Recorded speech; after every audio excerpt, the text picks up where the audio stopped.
This is the most incredible headline I have ever seen in the New York Times. Big screaming banner. Democrats, students, and foreign allies face the reality of a Trump presidency. Now just think about this for a second.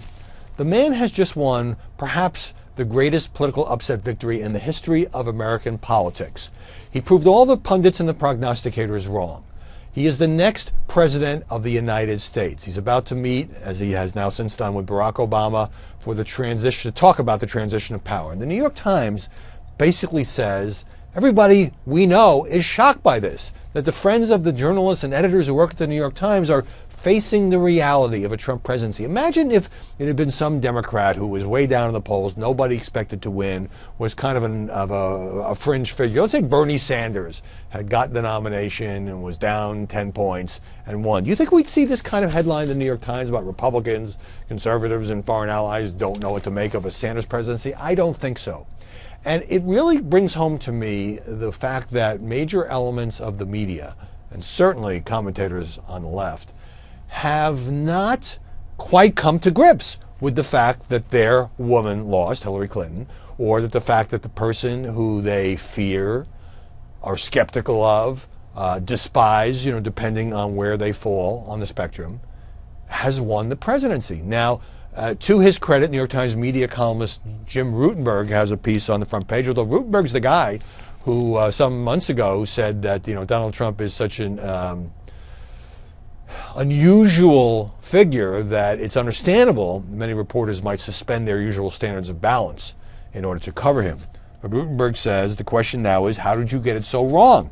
And he quotes a letter to the Times itself.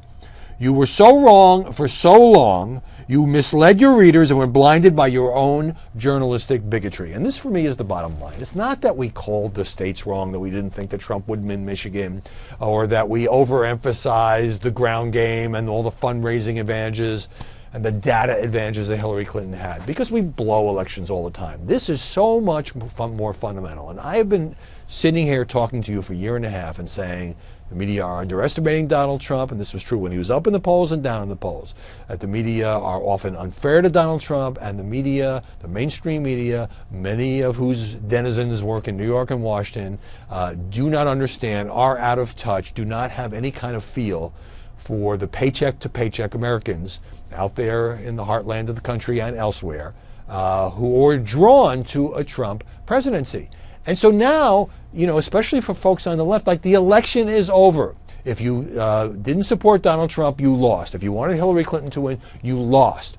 But she has been gracious. President Obama has been gracious. And yet I see elements in the media that are still making this about racism and sexism. Racism, Barack Obama was not on the ballot in 2016, as far as I know. And then you see headlines like this, and New York Daily News, House of Horrors, and Salon, the misogyny apocalypse, all looking to blame the Trump election either on dumb, racist, sexist Yahoo voters, which means they're taking issue now with the majority of the electorate, or on the press for somehow not stopping Trump, as if we could have stopped Trump, and as if it is our job to stop Trump. It's not.